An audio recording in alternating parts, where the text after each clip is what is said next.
सबसे पहले आपका चैनल को मेरा धन्यवाद, आपका चैनल का दर्शकों को भी मेरा धन्यवाद। जो आपने सही एक सवाल पूछा है, जो कि जिसको हमने जूता मारा है वो भी फौजी है, वो भी पूर्व सैनिक है, बुजुर्ग है, हमारा सीनियर है। हम समझता हूँ इस चीज़ का, जो कि ये मैसेज जो पूर्व सैनिकों के बीच में अच्छा भी नहीं है।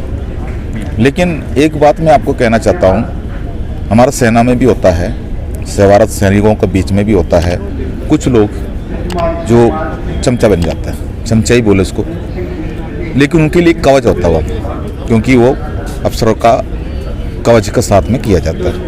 लेकिन वो हद पार कर देता है, सेना के अंदर भी अगर हद पार कर देता है तो हम उसको कंबल परेड किया जाता है। आपने सुना होगा कंबल परेड क्या है। किसी एक आदमी ने अपना कंबल को उठा के उनका पीछे के साइड से लेकर आके उनको ऊपर डाल देंगे, तो अगला जो फौजी जितना भी बैठा है, आप इनको पूछ के देखना, सभी बैठा हुआ है और 4-5 कंबल उसको ऊपर से और लग जाएंगे। अब इतना मारेंगे चारों तरफ से, जिससे मारने के बाद सब निकल जाएंगे वहाँ से। उसके बाद वो कंबल हटा के बाहर देखेगा तो कोई दिखाई नहीं देंगे। लेकिन जो करना है कर दिया, जो कि वो हमारा सुपीरियर हो सकता है, तो सुपीरियर को मारना पीटना ये गलत है। अब उन्होंने सभी ने मारा हुआ है तो वो सुधर जाएंगे, क्योंकि वो हद पार कर दिया। उसी जैसा जो हम लोग यहाँ पर जंतर मंतर पर हम लोग आंदोलन चला रहा है, 8 महीने से चला रहा है। आपको ये पता होना चाहिए, बहुत बड़ा संघर्ष है, ये ऐतिहासिक धरना है हमारा ये, जो कि ये जैसे जवान का जब धरना है, इसमें कोई अफसर नहीं है, सबका सैनिक संघर्ष कमेटी द्वारा इसको चला रहा है, जो उनके नेतृत्व में चल रहा है। जब उनका कम से कम 16 साल हो चुका है, सबका सैनिक संघर्ष कमेटी जन्म लेके, वो 16 साल से वो बिका नहीं है। 16 साल से उन्होंने अपना संगठन के अंदर अफसरों को आने नहीं दिया, पॉलिटिकल का आने नहीं दिया। तो बहुत बड़ा संघर्ष है ये। तभी से लेकर 15-16 साल से उनका पीछे पड़ा हुआ हमारा केंद्र सरकार, उनका पीछे पड़ा हुआ हमारा सीनियर वरिष्ठ अधिकारी जितना भी है, जो उनके पीछे पड़ा है, जो कि ऐसा कोई संगठन ना बने। अगर ऐसा कोई संगठन अगर बनेगा तो उनको अपना दुकानदारी चलाने में दिक्कत आएगा। तो सेना के अंदर जो हम लोग एक गुलाम थे, बाहर आने के बाद भी मरने तक हमको गुलाम बनाना। लेकिन हमें एक बात है, हम लोगों को अपना जो हमारे लिए जो आतरेज जो है वो हमको नहीं मिलता है, उसको आइजा किया जाता है। प्रधानमंत्री बोलता है 70,000 करोड़ दे दिया, हमारे जेसीओ को एक नया पैसा नहीं है, तो जेसीओ को फैमिली के लिए भी एक नया पैसा नहीं है। तो ये एक बड़ा वर्ग निकल गया।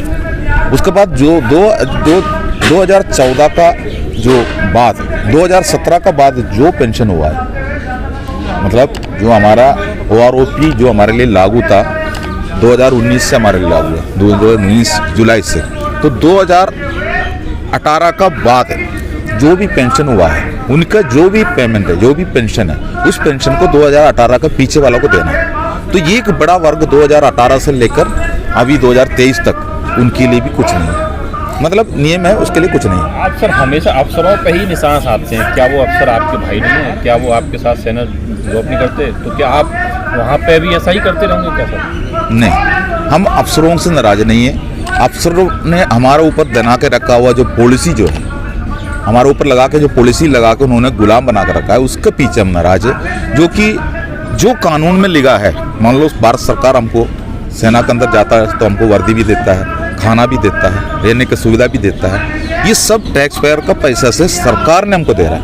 लेकिन हमारा अधिकारी का सोच है ये सब हम इनको दे रहा है, हम अपने जेब से दे रहे हैं। तो ये एक जैसा गुलामी, हम उसके लिए सेना का अंदर ऐसे है, हम इसी के लिए आवाज़ भी नहीं उठा सकता। अगर हमने आवाज़ उठा लिया तो फिर हम पेंशन नहीं ले पाएंगे। अभी हम पेंशन लेते हुए या हमारा विसंगति के पीछे हम लड़ाई लड़ रहा है, और सरकार बोल रहा है दे दिया, तो हम बोल रहा है हमको एक जुडिशरी कमेटी दो, जो जुडिशरी कमेटी के सामने हम अपना बात रखेंगे।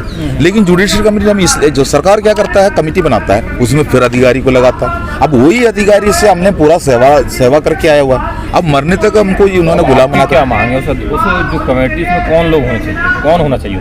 जो रिटायर्ड जज की कमेटी का मांग किया हमने, और उसका चयन भी होना चाहिए जो माननीय जो सुप्रीम कोर्ट का जज द्वारा ही जो उनको चयन करना चाहिए, चीफ जस्टिस की तरफ से चयन करना चाहिए, ये हमारा मांग है। तो इसी के लिए कोई भी दिक्कत नहीं, छोटी सी बात है, इसके लिए कोई पैसा का खर्चा थोड़ी है। तो हमारे लिए न्याय, हमारे को अगर ये पूर्व सैनिक आवाज़ है, 8 महीने से हम आवाज़ कर रहा है, और आपने देखा है जितना बार हमने कॉल किया, हर देश से हर राज्य से लोगों ने साथ दिया है, और जो भी संवैधानिक तरीके से हम यहाँ कर रहा है, तो लेकिन हमारा सरकार ने हमें जुडिशरी कमेटी के देने का जगह पर वो 2024 का जो चुनाव आ रहा है तो उन्होंने क्या कर दिया, हमारा बीच में फुट डालने में लग गया। तो हमारा लोग उनका साथ में जाके जो मतलब अपना पॉलिटिकल के चक्कर में जो 40-30-35 लाख फौजियों के साथ में जो उन्होंने जो ऐसे काम कर दी, वो हमारा को आइडेंटिफिकेशन हो गया, क्लियर पता चला हमारे साथ में कौन गद्दारी कर रहा है। तो वही आपको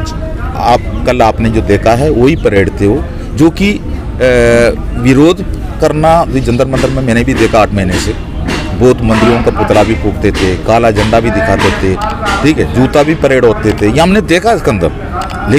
लेकिन फौजियों में ही बहुत आहत होता है, ये मैं मानता हूँ, लेकिन उन्होंने ऐसा नहीं करना चाहिए था। उसी के अंदर 3 सरकारी कर्मचारी है, मैं आपको उसको तो बता रहा हूँ। हमारा बैनर में 5 लोग हैं, 3 आदमी उसके अंदर सरकारी कर्मचारी है, एक नेवी से रिटायरमेंट है, 2 एयरफोर्स से रिटायरमेंट है। तो उनको ये जो नौकरी उनको मिला है, जो उनको फौजियों का कोटा से मिला है, तो उन्होंने उसका काम भी कर रहा है, उसके लिए उसको फ़ायदा भी मिल रहा है, अपना फैमिली के उनके लिए फ़ायदा है, सब कुछ है। लेकिन उन्होंने ये जिम्मेदारी लेना चाहिए था, हमें नौकरी मिला है, जो ये लोग नौकरी नहीं मिला, इनका साथ में गुलामी प्रथा है, इनका पेंशन में भी विसंगति किया है, इनका साथ दे, लेकिन वो सदुपयोग का साथ में साथ देना चाहिए था। लेकिन अगर उनके पास हिम्मत नहीं है तो सरकारी नौकरी कर रहा है, चुपचाप अपनी जगह पर बैठो।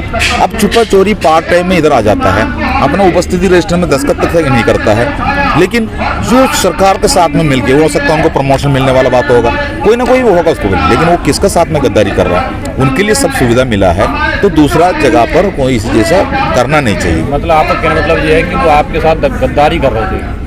गद्दारी कर रहे थे नहीं है, कर लिया। हमारा फेडरेशन ऑफ वेटरन एसोसिएशन हमारा एक सपना था, 75 साल का सपना था। हम लोगों को उसको बनाने में हम लोगों ने यहाँ बहुत परेशानी उठाया, पुलिस का डंडा खाया, गिरफ्तारी हुआ, बहुत कुछ हुआ इसके अंदर, हमको परमिशन नहीं देते थे।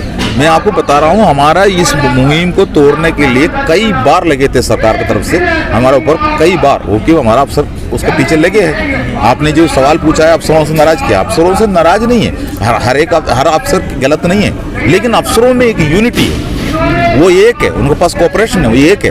वो हमारा बीच में फुट डालने के लिए किसी को भी खरीदने की कोशिश करेंगे तो मान लो अगर मैं साथ में बैठा हुआ है, अगर मैं गद्दारी कर दिया तो मेरा साथ में जो ये लोग बैठा हुआ है, इसको ये बारे में पता चलेगा तो इन्होंने मेरे को फिर क्या करेंगे?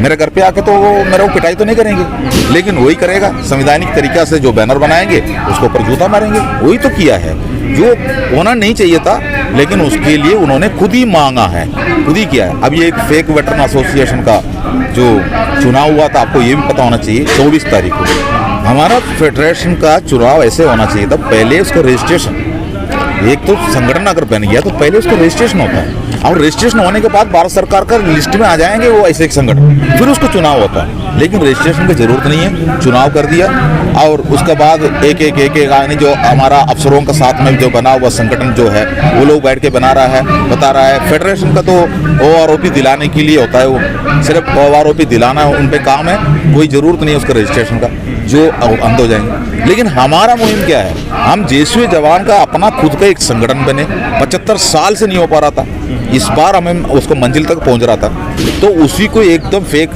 जो वेटरन एसोसिएशन का जो गठन करके इन्होंने, अब जितना भी जो लोग है वो लोग इधर आता ही नहीं है। जय मान लो हमारा अर्जुन सिंह राठौर जी है, उनको हमने ताज पहनाया है, वो भी अपनी जिम्मेदारी नहीं समझा। उसके बाद जंतर मंतर में हम पुलिस के साथ में बैठ के जो धक्का खा रहा है, यहाँ धूप में बैठा है, तो हमारा प्रेसिडेंट जो 150 संगठन बना हुआ है, उनका एक लोगों को फ़ोन करके बोलता है, सबका सैनिक संघर्ष कमेटी वो कर रहा है, सबका सैनिक कमेटी ये कर रहा है। एक तो सरकार टैंक खींच रहा है, एक सरकार का कहने पे हमारा अफसर टैंक खींच रहा है। उसके बाद हमने जो बनाकर रखा हुआ हमारे फेडरेशन का जो मुखिया भी जो बोल रहा है जयपुर में बैठ के, इधर आते नहीं है, यहाँ कैसे रहते उसके बाद पता नहीं है, जब भी वो आता है वो साख सुविधा में रह के चले जाता है। तो इसी जैसा हमें आर्थिक कमजोरी करने का एक तरीका निकाला इन्होंने। आर्थिक कमजोरी मैं आपको बता रहा हूँ, ये जो एक तो चंदा वाला बात है, रेसिप्ट हमने रखा है, जो फेडरेशन जब भी बना है ND तिवारी भवन में 9 अप्रैल को, जो 10 अप्रैल से यहाँ चंदा का किताब उन्हीं का रखा गया है। पैसा तो लोग देता है, जो भी आता है पैसे देता है, ये नहीं बोल रहा हूँ पैसे नहीं। मैं आपको बता रहा हूँ, मैं जाट फौजी धर्मशाला में रहता है, एक कमरे में 5 आदमी रह सकता है, उसका किराया है 800 रुपये, एक महीने का किराया 24,000 रुपये है। हमारा 3 कमरा बुकिंग होता है, तो आप बताओ 24,000 इंटू 3 कितना हो गया? 75-70 हज़ार रुपये 80 हज़ार रुपये तक हमारा किराया में चला जाता है। लेकिन अब आप लोग मैं बता रहा हूँ 1200 रुपये का कमरा हमको मिल जाता है, एसी का सुविधा के साथ मिल जाता है। लेकिन अगर हमने उसको ले लिया तो 2 ही आदमी रह सकता है उसके अंदर। हमारा ये बैनर आप देख रहे हो, ये उसके अंदर रख नहीं सकता है। तो हम लोगों ने धर्मशाला के अंदर इसलिए गया है पैसे बचा ले, क्योंकि हम लोग साल भर की हमको लड़ाई लड़ना। तो इसलिए वहाँ पर क्या कर दिया, जो अफसरों के साथ में मिलके जो चाल चला रहा है, जो जयपुर में बैठ के हमें पता नहीं चल रहा था, यहाँ किताब रख दिया, अभी पैसा उनका कैशियर लेके चले जाता है, तो हम किराया कैसे दे दें, हमने कैसे रहूं। तो आर्थिक स्थिति जो मतलब जितना भी पैसा आया वो आम पब्लिक का नहीं है, हमारा पूर्व सैनिक नहीं दिया है। उनको पता है आंदोलन चल रहा है, पैसा का जरूर पड़ रहा है, जो रहने के लिए, खोने के लिए, खाने के लिए सब पड़ता है, पीने का पानी तक यहाँ नहीं, आप जानते हो, हर चीज़ हमको खरीदना पड़ता है। तो ऐसे में पैसा जो देने वाला आदमी कोई बेवकूफ़ नहीं है। जो वो लोग भी जो एक्सर्विसमैन है, उन्होंने जंतर मंतर का आंदोलन को सही रूप से चलाने के लिए पैसा दिया था। उस पैसा को 3-4 महीना उन्होंने कलेक्शन करके वो लेके चला गया। उसके बाद फेडरेशन का जो बैनर को यहाँ 16 तारीख को, जो 14 सितंबर को आदेश दे दिया फेडरेशन का बैनर को हटा दो। उसके बाद जो 24 तारीख को उन्होंने ऑनलाइन में चुनाव कर रहा है। अब आप बताइए, जो जंतर मंतर में हमने 8 महीने से जो बैठा हुआ है, हमारा ऊपर हमारे जैसे जवान अपना राज्यों में बैठा हुआ है, उनको हमने क्या मैसेज दे दो। तो इसलिए जो जूता परेड जो कल हुआ है बिल्कुल सही हुआ करके कई लोगों ने हमको फोन से बताया, मैसेज डाल के बताया।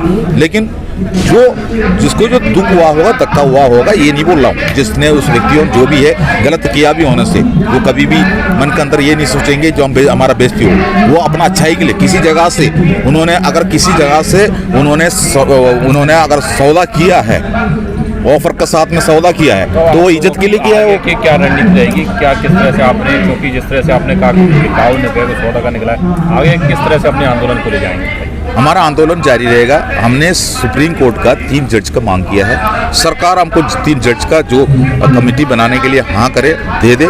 जैसे हो जाएंगे उसके बाद हम हमारा जुडिशरी कमेटी के सामने अपना बात रखेंगे। अफसर भी रखने दो अपना बात, जो भी है अफसर भी अपना बात रखने दो, हम ये नहीं बोल रहा हूँ, लेकिन जुडिशरी कमेटी के सामने रखें। जो जुडिशरी कमेटी जो उसके ऊपर फैसला लेंगे, वो भी 3 महीने के अंदर फैसला लेना है, तो हम वो सुनने के लिए तैयार हैं। बाकी इसको साथ में कोई समझौता नहीं है। हमने कोई भी पैसा चाहिए करके हम ये नहीं बोल रहा हूँ। तो सरकार बोल रहा 17,000 करोड़ दे दिया, तो 17,000 करोड़ हम तक कितना मिला है हम जानता हूँ।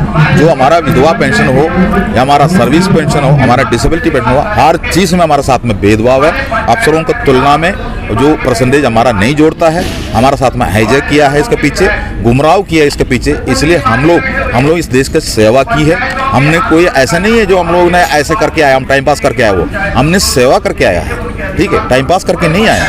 तो हमारे लिए जो हमारा हक है हमको मिलना चाहिए। हम इस दुनिया से जाने के बाद हमारे परिवार के लिए जो हक है वो भी मिलना चाहिए। और अफसरों का तुलना में परसेंटेज जुड़ना चाहिए, या फिट फैक्ट हो या परसेंटेज हो, अफसरों को तुलना में मिलना चाहिए। यही हमारा। क्या संदेश देना चाहेंगे सरकार को? मैं सरकार को और साथ साथ में देश भर के समस्त पूर्व सैनिक जैसे जवान को ये मैसेज देना चाहता हूँ। जंतर मंतर में हमारा जो आंदोलन आज भी जारी है।